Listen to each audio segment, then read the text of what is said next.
नमस्कार, capital TV देख रहे हैं आप। मैं हूं आपके साथ पूजा। रिजल्ट ब्रेकिंग में बड़ी खबर झारखंड विधानसभा चुनाव के नतीजों से जुड़ी आपको बता रहे हैं, जहां नतीजे तो लगभग अभी तक साफ नहीं हुए हैं, लेकिन अब तक जो नतीजे सामने आए हैं उसमें हेमंत सोरेन और कांग्रेस पार्टी को काफी ज्यादा फायदा मिलता नजर आ रहा है, तो वहीं बीजेपी 30+ सीटें जीतती हुई नजर आ रही है।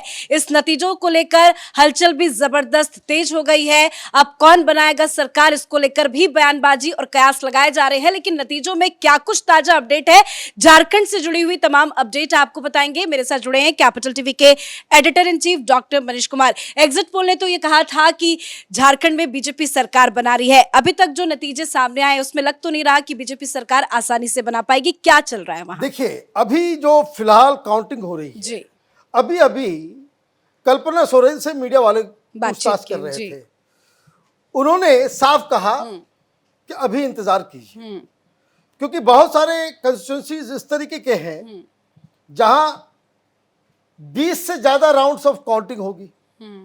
बहुत सारे कंस्टिट्यूंसी जिसमें ज्यादातर कंस्टिट्यूंसी 15-16 राउंड से ज्यादा वहां पे काउंटिंग होनी है। अभी तक जो रिजल्ट आ रहा है वो 8-9 राउंड्स की काउंटिंग का रिजल्ट है। जी। जो पार्टी जीत रही है या जिसको दिखाया जा रहा है वो ये कह रहे हैं कि थोड़ा सब्र करो।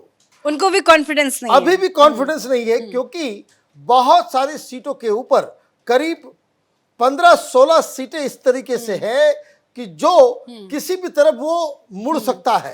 और करंट पोजीशन क्या है? करंट पोजीशन ये है कि झारखंड मुक्ति मोर्चा गठबंधन को, जो इंडी गठबंधन है वहां, वो 48 सीटों के ऊपर है और एनडीए गठबंधन 32 सीटों के ऊपर है। 16 सीटें फंसी हुई है। अब आप ये समझिए, 8 सीटें भी 8 सीट अगर इधर हो जाए तो मामला बदल जाएगा। बिल्कुल। तो अभी थोड़ा इंतजार करना चाहिए। लेकिन हाँ, आपका सवाल बिल्कुल वैलिड है कि भाई ऐसा क्या हो गया। तो एक कारण जो साफ साफ नजर आ रहा है कि जिन जिन इलाकों में घुसपैठियों का वर्चस्व ज्यादा है, जहां मुस्लिम डोमिनेटेड जो नए इलाके बने हैं, जो पश्चिम बंगाल के बॉर्डर से जुड़े हुए हैं, वहां आप साफ देख रहे हैं कि वहां पे जेएमएम को फायदा हो रहा है। तो एक ये मुद्दा जो भारतीय जनता पार्टी उठा रही थी, इन लोगों ने मुद्दा तो उठाया लेकिन इसका वो इलाज नहीं कर सके। दूसरा सेटबैक जो समझ में आ रहा है वो ये कि जो बिहार से सटा हुआ बॉर्डर है, जहां देखिए इस बार झारखंड मुक्ति मोर्चा इसलिए भी जीत रही है क्योंकि कांग्रेस पार्टी का परफॉर्मेंस पिछले बार की तरह रहा और एडिशनली ऐसा नहीं कि इन लोगों की सीटें बहुत बढ़ रही है या बीजेपी को बड़ा नुकसान हो रहा है। एडिशनली जो बिहार के बॉर्डर के ऊपर 7 सीटों पर चुनाव लड़ रही थी आरजेडी, और वहां अभी कुछ देर पहले तक 6 पे थी, अब वो 5 पे आई है, वो घट के 3 और 2 पे भी जाएगा। क्यों मैं कह रहा हूं कि अभी फ्लूइड सिचुएशन है, लेकिन फिलहाल जो आंकड़े आ रहे हैं उसमें 6 सीटों के ऊपर वो आरजेडी, जिसका झारखंड से कोई लेना देना नहीं है, हाँ। वो वहां पे बढ़त बनाए हुए। तो बढ़त के तौर पे कई सारे इसमें जो अभी लूप होल्स हैं, तो इसका कहने का मतलब ये हुआ कि बहुत सारी सीटों के ऊपर कुर्मी और यादव वोट, वो जो बीजेपी अपने खेमे में समझ रही थी वो आया नहीं। वहां पे बीजेपी को जो है एक झटका लग गया। तो ये मुझे लग रहा है कि अभी आगे आने वाले समय में और भी बातचीत होगी, लेकिन ज्यादातर लोग जो अभी कह रहे हैं कि एक बड़ा नुकसान जो भारतीय जनता पार्टी को इसलिए हुआ क्योंकि आप लोगों ने कोई मुख्यमंत्री का चेहरा बाबूलाल मरांडी को अगर आपने आगे किया होता तो शायद ये बदलाव होता। लेकिन हर पार्टी की अपनी स्ट्रेटजी होती है। लेकिन मुझे लग रहा है कि अभी थोड़ा सा और इंतजार करना चाहिए, थोड़ा सा और वेट करना चाहिए। 8 सीट्स के इधर उधर होने से ये रिजल्ट जो है शाम तक जो है बिल्कुल बदल जाएगा। इसीलिए हेमंत सोरेन की तरफ से अभी तक जीत डिक्लेयर नहीं किया गया है। कल्पना सोरेन कह रही है कि अभी इतने दिनों तक हमने इंतजार किया है, 3-4 घंटे और हमें इंतजार कर लेना चाहिए, तो मुझे लग रहा है कि पिक्चर और भी क्लियर। बिल्कुल, एंड टाइम में ही खेल हो जाता है, कुछ मार्जिन से ही बड़ा खेल हो सकता है, इसलिए हमें इंतजार करना चाहिए। और हर बार देखते हैं सर कि जो पार्टी जीतती है उससे पहले ही पता चल जाता है, फीलिंग्स आ जाती है, वो बाहर आते हैं, मीडिया को बाइट देते हैं। हेमंत सोरेन तो गायब है, ना ही जेएमएम का कोई बड़ा नेता, कांग्रेस का बड़ा नेता अभी तक मीडिया के सामने आया। सिर्फ कल्पना सोरेन आई, वो भी कह रही कि इंतजार करे। क्या इंतजार करना चाहिए? देखिए, इंतजार तो करना ही पड़ेगा, क्योंकि कौन सी पार्टी सबसे बड़ी पार्टी बनेगी, किस गठबंधन को कितनी सीटें आएगी, ये तो बाद में तय होगा। लेकिन एक छोटा स्टेट है, 81 सीटें हैं विधानसभा की, और वहां 42 ही चाहिए, और 42 विधानसभा सदस्य चाहिए सरकार बनाने के लिए। अभी जो नतीजे सामने दिख रहे हैं, अगर भारतीय जनता पार्टी 28 प्लस सीटों पर जीतती हुई दिखाई पड़ रही है, या फिर आजसू 1 सीट से 2 सीट बढ़ गई है, या फिर इनके दूसरे गठबंधन सहयोगी जो इंडिपेंडेंट है अभी 3 सीटों पर आगे चल रहे हैं, और राजद जो सुबह से 5 सीटों पर आगे बढ़ रही थी, अचानक से घट के उसकी संख्या 4 हो गई। अब थोड़ी देर में 3 होने वाली है, क्योंकि 1 सीट पर जहां राजद आगे बढ़ रही थी वहां केवल 1500 वोटों का अंतर था।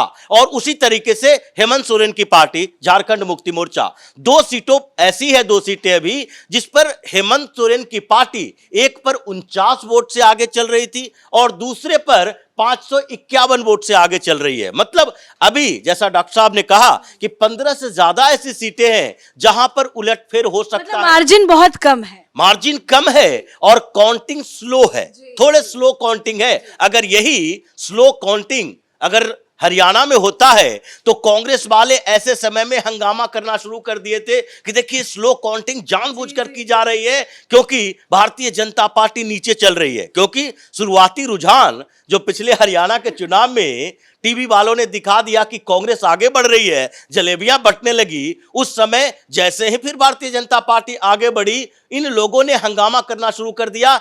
टाइम को लेकर सवाल, ईवीएम को लेकर सवाल और स्लो काउंटिंग को लेकर। तो महाराष्ट्र में जिस तरह से नतीजे आए उसको लेकर भी आरोप लगाए जा रहे हैं, ईवीएम में गड़बड़ी, काउंटिंग में गड़बड़ी, इलेक्शन कमीशन पे आरोप लगा रहे हैं, और जो झारखंड का नतीजा आया है उस पे तो उनको फायदा हो रहा है, उस पे क्यों नहीं आरोप लगा? देखिए, सबसे बड़ी समस्या यही है कि अभी ये जो स्लो काउंटिंग वहां हो रहा है, और कांग्रेस अगर पिछड़ गई होती, झारखंड मुक्ति मोर्चा पिछड़ गई होती, तो ये हंगामा करना शुरू कर देते। 24 राउंड जहां पर है वहां पर अभी 9-10 राउंड की काउंटिंग का रिजल्ट जो चुनाव आयोग दे रहा है उसके वेबसाइट पर है, यानी कि अभी उसमें से आधा से भी कम काउंटिंग हुआ है। तो कुछ जगहों पर परिणाम बदल सकते हैं, जहां 5 से 8 हजार तक मार्जिन दिखा रहा है, वहां भी बहुत बड़ी स्थिति नहीं होती है। एक राउंड में ही अगर 10,000 वोट इधर से उधर हो गया तो फिर इसका मतलब है कि चुनाव पलट सकता है। क्योंकि पिछली बार भी कई लोकसभा सीटों तक में देखा गया, देवेंद्र फडणवीस जो बार बार आरोप लगाते हैं कि ये वोट जिहाद हो गया था, क्या हुआ था